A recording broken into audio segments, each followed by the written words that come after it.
Before I get started in this video, I just realized I forgot a very important step if you want to complete this upgrade successfully without too many headaches. So first, on your existing Mac, you want to go over to your App Store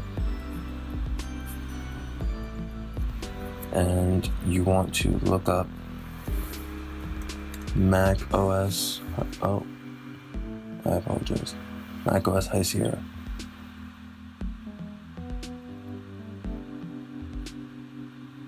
Once you get there, you want to download that, right?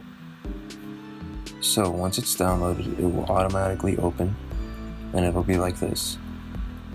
What you have to do is quit and take a flash drive. You want it to be at least 8 gigabytes. So plug that in and open both Finder and Terminal. So over here, you'll want to start by going over to Applications and clicking on the Install macOS High Sierra application. Show package contents, resources, and then create install media. So you'll come over here, type in sudo, drag in create install media. And then once you do that, go -- volume, and you want to drag in the USB flash drive that you've chosen, right? And then you put -- again, -- again, application,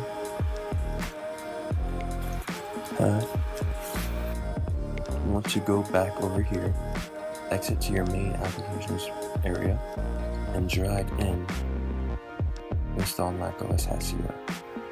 And once you do that, you're going to click enter. It'll ask you to type in your password. You should not have any errors that pop up. I've already done this step, so for me it basically said that I can't install to the existing disk. What all you have to do is make sure your disk is formatted, and if you go just like that, it will install a Mac OS High Sierra bootable onto your flash drive. Once you've done this, you can turn off your computer and you can start along where I started in the video. Thank you very much. Hey guys, it's HGNC here, and today I'm going to be doing an upgrade for my 2011 13-inch base model MacBook Pro. So to start off, as you can see, my back plate's already been taken off. That's very easy to do with a Phillips 00 or a Phillips 0 screwdriver. And you just take off all 10 screws and pay attention to the top 3 of those that go in these locations are longer than all the rest of them, and they may be a little hard to take off.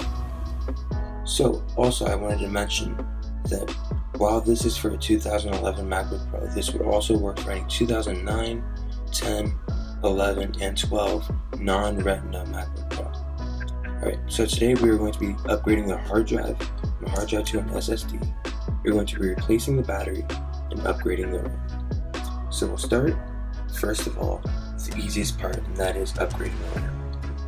So first, you want to pull open these 2 notches right here. When you do that, the RAM will pop right out. You just want to take your fingers and kind of slide it out. It's much easier to do with 2 hands, but kind of pull it up, and just like that, the RAM is out. Now you want to buy a new RAM. I got mine from OWC. If you go to their website and you find out what MacBook Pro you have, it's very easy to find. And here I'll be upgrading it with 2 4GB sticks of 1600 megahertz DDR3 RAM, and you want to make sure that you don't damage anything, so I have to be careful. Excuse me for a moment. And then the second one goes right in like this. Just like that, your RAM's upgraded. Easy peasy pro. You can probably either resell these or whatever it is that you want to do with them. Alright, now on to the hard drive. This is another one of the easy parts. All you need is the same screwdriver you used to get the backplate screws off, and a Torx, I believe a Torx 0 screwdriver. So I'm going to use these real quick. Get these off.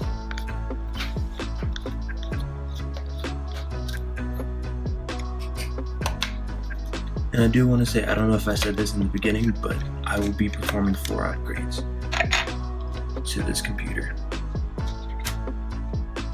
Alright, and then you use the tab, pull this off. Slowly but surely disconnect this SATA connector right here. And there you go, you have a free hard drive. So what you want to do is set this to the side. Grab your SSD. I got mine from OWC as well. You can grab yours from anywhere, as long as it's a normal form factor SATA SSD. And just grab it. Oh, I'm sorry, I almost forgot something. There are Torx screws on 4 corners of your hard drive. You're going to take your Torx screwdriver and screw these off, and then put these on your solid state drive. So if you give me a moment while I do that. Alright, so I do have these Torx screws installed on my SSD, and now I can just set it in here and connect that SATA cable. I will do that in a moment, but I just want to show your old hard drive. You can use it as a hard drive for another computer or anything else as long as you format it. However, if you buy your solid state drive from OWC, also known as MacSales.com, you can order an upgrade kit that will come with this USB enclosure for your hard drive, and you can just slide that right in there, and then you have a makeshift external hard drive ready to use. So I will set up this and this, put this, get this connected to that SATA cable that's under there, and I will be right back. Alright, ladies and gentlemen, we are back, and now that you have plugged in the SATA cable and your SSD is nice and snug in here, you want to grab your bracket holder, or I'm sorry, your bracket. Place that in there. Grab the screwdriver you used earlier. Tighten up these screws.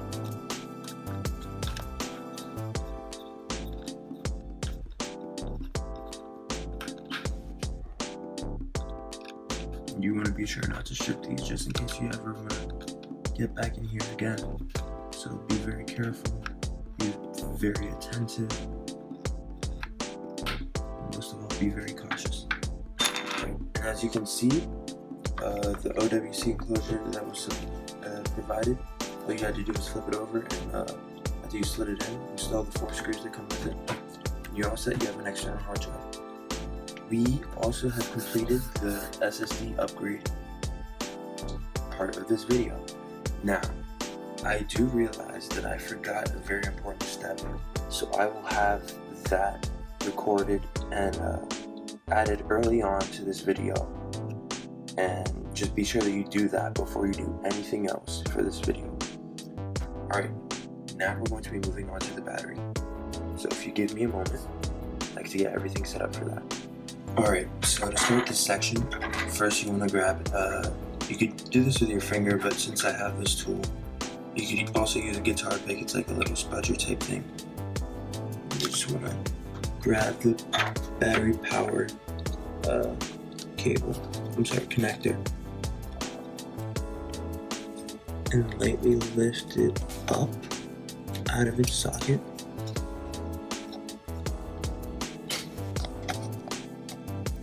You want to be sure not to damage the pins that are on the inside, okay? And if you order your battery from the link that I leave down below, New Power, they will give you a screwdriver necessary to take out these 3-prong screws right here. So all you have to do is reach in here,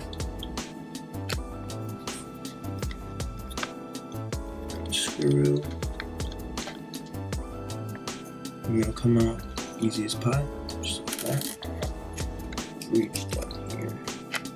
Just do this one.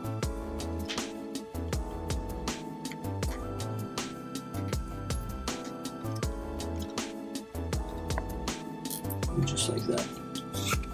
Now you can use this tab right here and lift. Oh, I'm sorry. Did I forget something?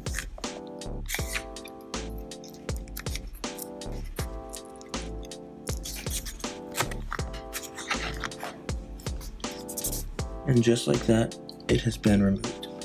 So, you can set that off to the side. And you want to grab your new battery. Oh, and also that is your touchpad in case you were wondering. Your trackpad is Apple, so let me cause it.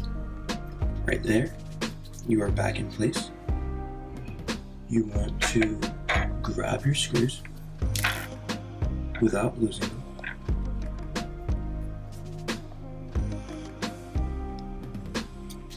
And put them in place. The longer one goes on this side. The shorter one goes on this side. Grab your screwdriver again. Screw those holes back in, so I will be back in a moment.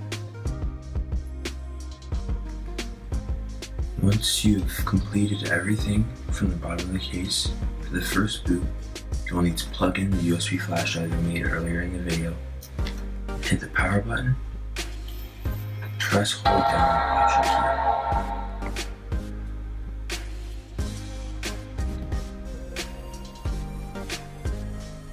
Then you want to go use your arrow keys and go over to install macOS High Sierra.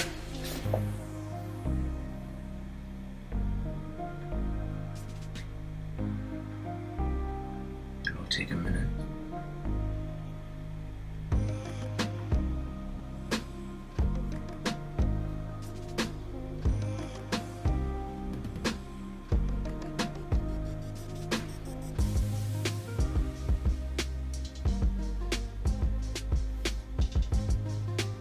So, next what you want to do is go over here and click on Install macOS. Continue. And I do want to say this is not the speed of your solid state drive, this is the speed of your external flash drive that you are seeing right now, so it will take a very long time. Well, yeah. And then you want to go through, click agree. Choose your install disk. I've already installed mine, and then you'll just go ahead and click install. And then from there, it should be all good to go. It'll install macOS as if it were brand new. And once it's done installing, it should boot back from your new boot disk, and you'll go through the Mac installation wizard. And if you follow all the steps very carefully, you should now have a brand new computer. Well, a newly upgraded computer, and it will show if you go into your memory that you have a new upgraded amount of memory, and if you go into your storage, it should show the new capacity of your new hard drive. Of course, if your solid state drive isn't properly set up, you won't be able to do any of this, which is a good indicator. You'll just have to go back and make sure that you didn't miss any steps.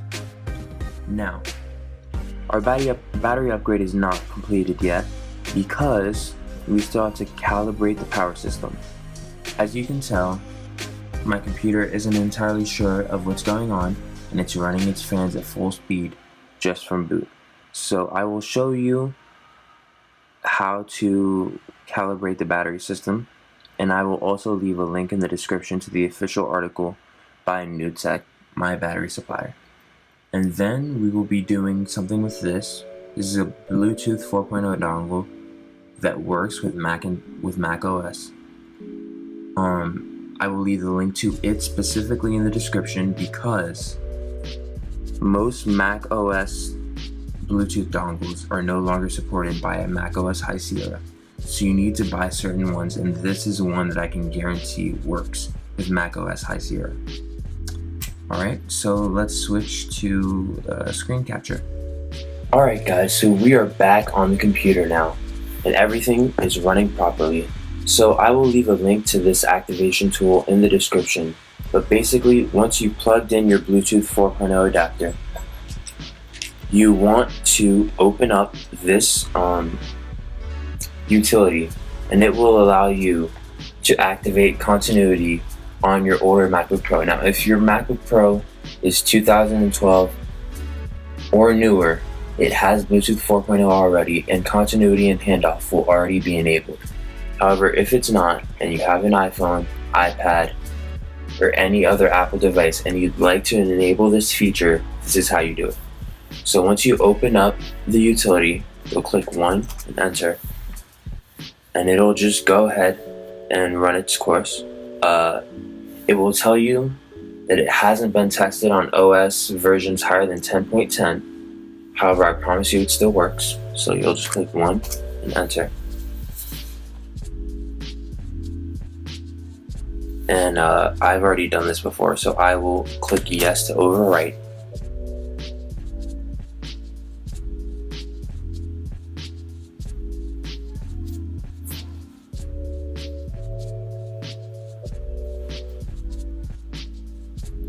And this shouldn't take very long at all. It took me about 3 minutes at first.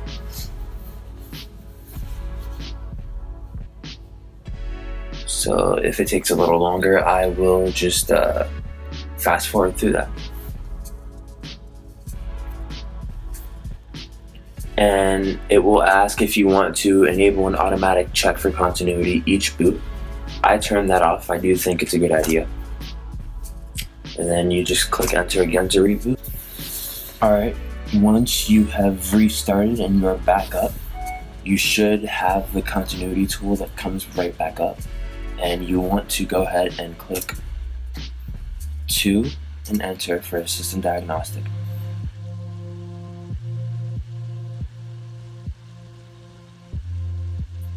And if everything checks out, we'll just click enter and quit. And then you want to head over to your settings. And if you go into general, it should say allow handoff between this Mac and your iCloud devices.